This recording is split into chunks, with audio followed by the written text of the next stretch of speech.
और हम ही ने तुमको इब्तिदा में मिट्टी से पैदा किया, फिर तुम्हारी शक्ल सूरत बनाई, फिर फरिश्तों को हुक्म दिया कि आदम के आगे सजदा करो, तो सब ने सजदा किया, लेकिन इब्लीस कि वो सजदा करने वालों में शामिल ना हुआ।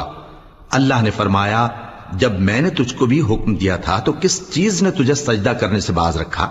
उसने कहा कि मैं इससे अफजल हूं, मुझे तूने आग से पैदा किया है और इसे मिट्टी से बनाया है।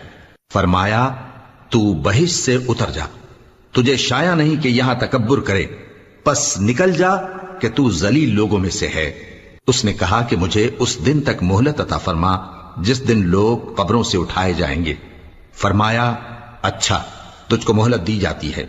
बोला कि मुझे तो तूने गुमराह किया ही है, मैं भी तेरे सीधे रास्ते पर इनको गुमराह करने के लिए बैठूंगा, फिर इनके आगे से और पीछे से और दाएं से और बाएं से गरज हर तरफ से आऊंगा और तू